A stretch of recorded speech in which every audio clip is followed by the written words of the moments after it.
Salut, c'est Nate, bienvenue dans cette vidéo. Aujourd'hui, je vais vous parler des champs qui sont derrière moi. Je vais surtout vous parler du blé, de la croissance du blé.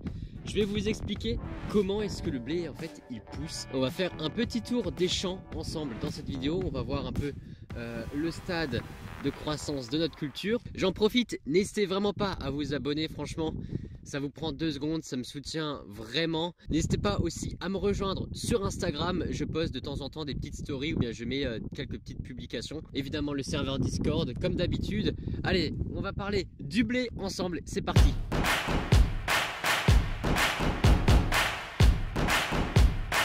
Alors vous me verrez souvent avec mon portable juste à côté. Je m'assure une prise son avec mon portable si jamais il y a une petite rafale de vent qui pourrait bousiller la séquence. Bon, alors aujourd'hui on est quel jour? Nous sommes le 26 février 2022 et je me trouve actuellement sur une parcelle de blé qui fait à peu près 13 hectares. Donc 1 hectare, je le rappelle, c'est un carré de 100 mètres de côté qui correspond à une surface d'environ 10 000 mètres carrés. Donc sur ces 13 hectares de cette parcelle, eh bien, il y a environ 12 hectares et demi qui sont cultivés en blé, tout simplement parce que la moitié d'hectares restants, eh bien, on n'avait plus assez de semences. Donc il y a une petite partie qui n'est pas semée et qui sera semée au printemps par du maïs. Et voilà justement la surface qui n'a pas pu être semée en blé. Vous voyez que ça correspond même pas à 1 hectare.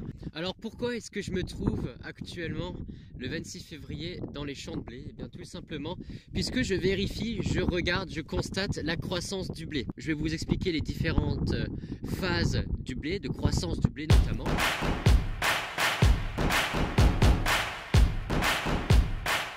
Déjà, il y a plusieurs phases de croissance dans une culture. Alors, comment se passent les semis de blé? Eh bien, cette année, j'ai pas fait de vidéo sur la chaîne YouTube, tout simplement parce que lorsqu'on a semé le blé, ça se passe fin octobre, début novembre. Eh bien, pendant cette période, j'étais en train de broyer les cannes de maïs. Et en fait, j'étais tout simplement pas présent puisque j'étais sur des parcelles qui sont pas sur ce site-là, ils sont un peu plus loin. Donc, j'ai pas pu assister au semis de blé. Alors déjà, le semis, ça se passe comment? En fait, on va placer la graine de blé dans la terre. Alors tout ça, rien de nouveau, c'est un semis complètement normal, c'est comme des radis ou des carottes, on va foutre la graine dans la terre. Le premier stade, ça va être le stade de germination. Après, il y a le stade évidemment de croissance. Voilà, je connais pas les noms exacts, tout simplement parce que j'ai pas suivi d'études, on va dire, en agronomie. J'avais une option en première que j'ai arrêté en terminale pour faire maths expert. Donc j'apprends sur le tas, j'apprends aussi en lisant beaucoup de bouquins. Après, il y a le stade de levée, forcément, le blé va sortir de terre, il va pointer le bout de son nez, les premières feuilles vont sortir, il va commencer la photosynthèse, les racines vont se développer, les feuilles vont sortir petit à petit, et on va arriver à un prochain stade qui s'appelle le talage. Et c'est actuellement la phase dans laquelle on se dirige. Alors le phénomène de talage, en fait, c'est justement le phénomène où, à partir d'un grain, on va avoir plusieurs brins. Et au bout des grains, on va retrouver l'épi, et dans l'épi vont se retrouver les futurs céréales. En fait, on va retrouver les futurs grains de blé. Et c'est justement ces grains de blé qu'on moissonne au mois de juillet. Donc en fait, si vous avez compris, avec une graine de blé, on ne va pas produire un seul épi, on va en produire plusieurs. Donc pour préciser un peu plus ce que je viens de dire, le premier brin qui est sorti par la graine de blé, eh bien ça s'appelle le maître brin. Et à la base de ce maître brin, on va avoir un plateau de talage, je vais vous le montrer. Et bien à partir de là, il va y avoir plusieurs brins qui vont sortir, qui vont se développer. Ok, donc maintenant, je vais vous montrer. J'ai ramené ma petite bêche, je vais faire un petit trou dans le sol, je vais sortir un plant de blé, puis je vais vous montrer à quel stade en est le blé. Ok, donc là ce que je vais faire, c'est que je vais récupérer la petite motte, on va regarder les racines, on va regarder les plants de blé. Voilà. Voilà, donc là, dans cette motte, eh bien, il y a différents plants de blé. On va y retrouver les racines, on va y retrouver les plants de blé. À première vue, le blé se porte bien. On va se remettre là où on était tout à l'heure et je vais vous montrer tout ça.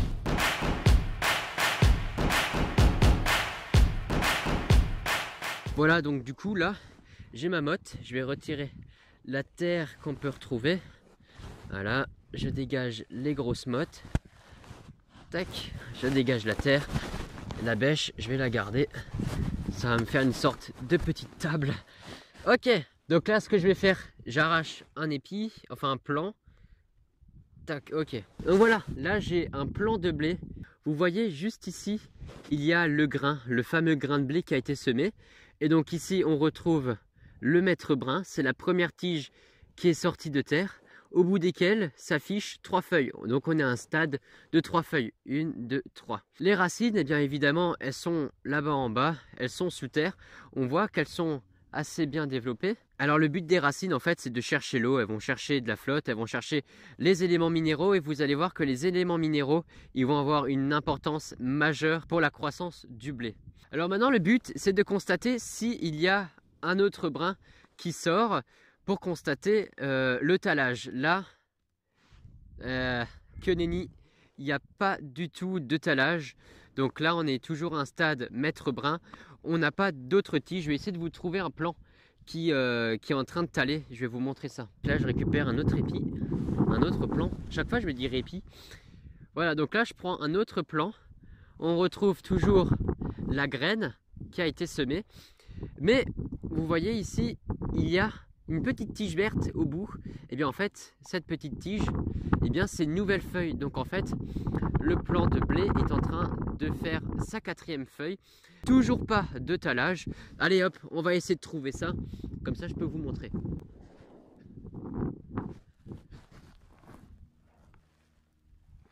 Ah là. Voilà. Ah ouais, ah oui. Ok, donc là, j'ai trouvé un plant qui est vraiment bien développé et je suis très content de voir ça. Ça me rassure un petit peu parce que jusqu'à présent, j'ai pas trouvé de plan qui faisait leur tal. Là j'en ai trouvé un et franchement il est très très bien. Je vais vous montrer ça. Ok, je vais ramener la bêche, je vais sortir mon couteau et on va ouvrir la plante. Je vais vous montrer ce qui se passe à l'intérieur. Donc là on a toujours notre mètre brun qui est juste là. Ça c'est notre mètre brun. On a 3 feuilles, on a toujours 3 feuilles. 1, 2, 3.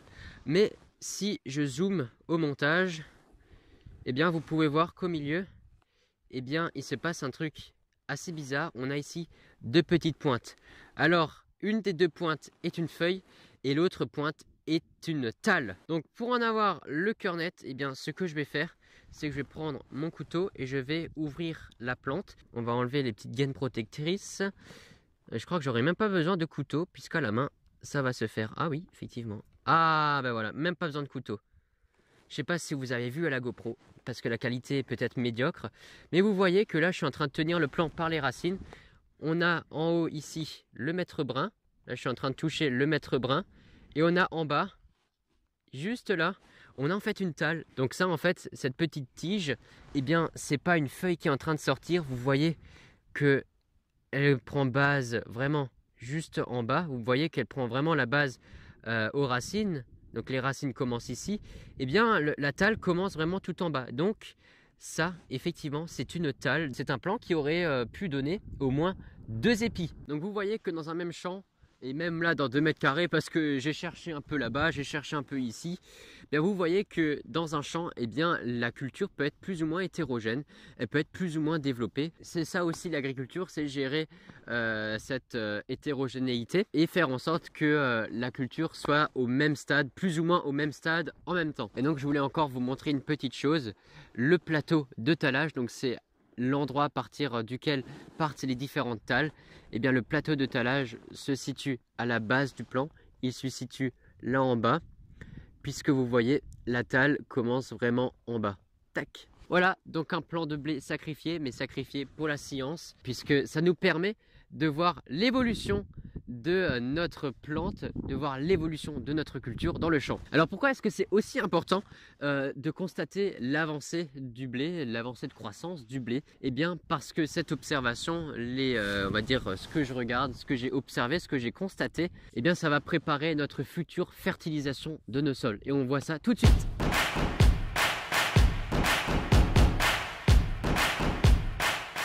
Bon, je vous l'avais déjà un peu expliqué, le but d'un agriculteur céréalier, c'est notre cas, on est ici des céréaliers, on cultive de la céréale, et bien c'est de produire de la graine, c'est de produire de la céréale. Alors de produire en masse, oui, mais avant de produire en masse, il faut d'abord produire. Alors pour produire une plante, il faut des éléments minéraux. Les éléments minéraux, en fait, ça va être du potassium, ça va être de l'azote, ça va être du phosphore, du soufre, j'en passe et des meilleurs. En fait, sans ces éléments minéraux, la plante aura plus de mal à grandir, elle aura du mal à se développer correctement. Et donc ce qu'on fait en agriculture, c'est qu'on donne un petit coup de pouce à la plante en donnant, on va dire chimiquement, les éléments minéraux dont elle a besoin. Donc déjà le blé, il va être fertilisé plusieurs fois à différents stades de croissance. Alors fertiliser, en fait, le mot fertilisation, c'est justement le nom qu'on donne lorsqu'on ajoute ce petit coup de pouce, lorsqu'on donne justement ces éléments minéraux à notre sol. En fait, ce qu'on va faire, c'est qu'on va épandre à l'aide d'un épandeur à engrais. Je vais essayer de faire une vidéo, je suis pas sûr que je pourrais, mais je vais essayer vraiment. On va épandre de l'azote. Alors souvent, le mot azote, quand je dis ouais, je vais mettre de l'azote dans les champs, voilà, c'est l'euphorie, oh, il met de l'azote dans les champs. Mais en fait, vous n'êtes pas sans savoir que l'atmosphère terrestre est composée à 78% de diazote, composée à 21% de dioxygène et le pourcent restant, c'est des gaz rares comme le dioxyde de carbone dont on entend beaucoup parler. Et pour faciliter la croissance de la plante, on va mettre des petits granulés, ce sont des petits granulés blancs qu'on va épandre à la surface de notre champ. En fait, ce sont des petites boules d'azote, on va y retrouver de l'azote, on va y retrouver du phosphore. Ces petites bouboules, eh bien, elles vont se dissoudre avec l'eau et elles vont être absorbées par la plante et la plante va pouvoir grandir.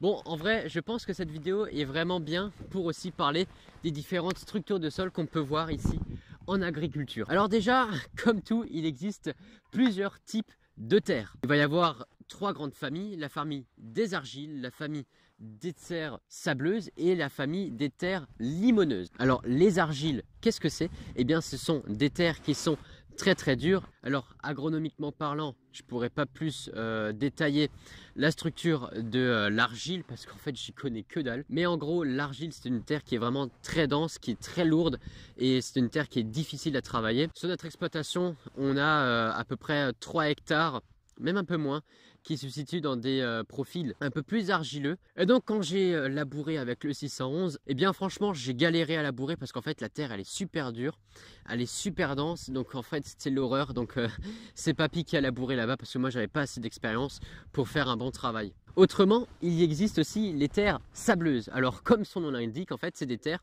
qui sont majoritairement composées de sable. En fait on dit que ces terres sableuses sont séchantes parce qu'en fait l'eau lorsqu'il pleut va s'infiltrer très vite parce qu'en fait le sable ce sont des grains comme ça et entre les grains il va y avoir de l'air et en fait il va y avoir des creux et l'eau va s'infiltrer très facilement. Et enfin on a les terres limoneuses. Les terres limoneuses, voilà, on y est, on est en plein dedans. Ici ce sont des limons. Alors en fait une terre limoneuse c'est une terre qui est composée essentiellement de limons. Et bien en fait les limons c'est une sorte de toute petite poussière, ce sont des sédiments si je raconte pas de bêtises, ce sont des toutes petites poussières en fait. Donc c'est une terre qui est très fine. Ça c'est ma terre qui est sèche et voilà, je la laisse tomber et en fait on se retrouve, je sais pas si on le voit bien, on se retrouve avec une sorte de poussière. Vous n'avez pas la sensation au toucher, mais au toucher c'est très doux, c'est comme une farine très fine.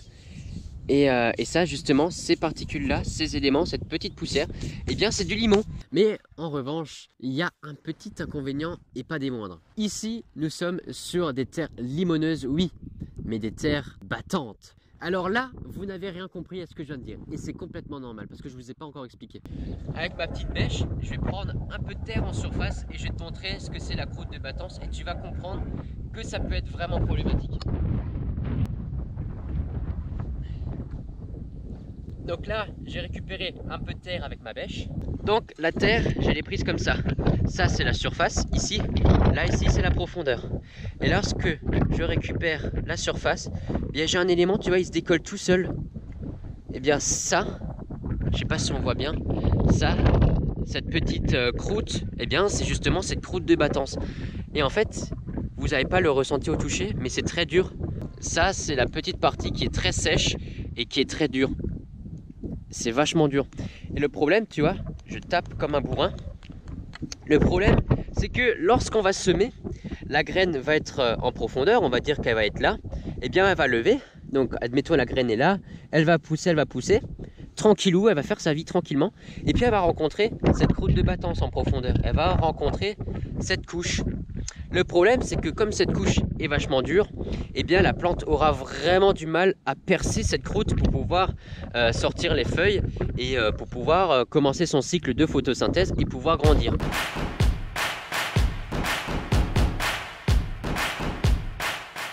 Ok, donc maintenant je me déplace un petit peu. Donc le champ de blé, il est derrière moi. J'espère que vous le voyez vraiment bien. Puis j'espère que vous m'entendez avec ce vent de merde. C'est un champ qui fait 1,2 km de long. Donc en fait de tout là-bas en bas jusqu'à tout là-bas en haut, il y a environ 1,2 km. Et alors je vais vous montrer un truc. Les sangliers sont passés dans le coin. Ils se sont nourris des graines de maïs qui se sont trouvées en profondeur. Regardez, je vais vous montrer. Voilà, ça se passe juste là. Bon, c'est pas très impressionnant, je vous ai un peu spoil le truc, mais déjà, les sangliers, eh bien, ils nous font un peu chier. Voilà, donc en fait, le sanglier, eh bien, il vient dans le champ de blé. Vous voyez mon petit champ de blé, il est là, et pouf, eh bien, il a creusé avec son museau, il a creusé la terre, et bien, pour chercher quoi? Eh bien, cette bestiole va manger les graines de maïs qui restent encore en profondeur. Voilà, je vous avais expliqué lors des vidéos sur la moisson du maïs, lors du broyage des cannes de maïs, je vous avais expliqué qu'en fait à la moisson il y a toujours des pertes, il va y avoir des épis qui vont en dehors de la coupe, il va y avoir des graines qui vont être perdues par la machine. Eh bien, lorsqu'on va labourer la terre, eh bien, ces graines, ces épis vont se trouver sous terre. Voilà, je pense qu'ici, un sanglier a dû renifler la graine, il a dû renifler à manger. Et donc, pour ce faire, eh bien, il a tout simplement fouillé avec son museau la terre et il a trouvé de quoi manger. Il a mangé, il s'est barré et voilà. Il n'a même pas laissé de mots pour s'excuser. Pas cool. Bon, des dégâts comme ça, on en trouve à droite à gauche dans le champ. Je ne suis pas allé voir tout en haut de la parcelle. Mais voilà, on s'estime très heureux puisque les sangliers nous font quelques petits dégâts. Ça correspond à quelques dizaines de mètres carrés en tout sur la parcelle. C'est pas énorme, mais c'est quelque chose à surveiller. Donc bon, c'est pas spécialement grave. Mais bon, honnêtement, on s'estime très heureux. D'ailleurs, un gros soutien aux éleveurs, aux agriculteurs qui sont souvent victimes des dégâts de sangliers. Eh bien, je suis avec vous, franchement les mecs, vous avez du courage. Au passage, vous voyez derrière moi un des champs que j'ai labouré lors de la vidéo sur les labours. Eh bien, vous voyez que le champ, il n'est pas petit, il est particulièrement grand. C'est un terrain qui fait 11 hectares, donc c'est un terrain qui fait 110 000 mètres carrés. Voilà, j'espère que cette vidéo vous aura plu. On se retrouve vendredi prochain à 16 h sur cette chaîne YouTube. Sur ce, c'était Nate, à la prochaine. Salut!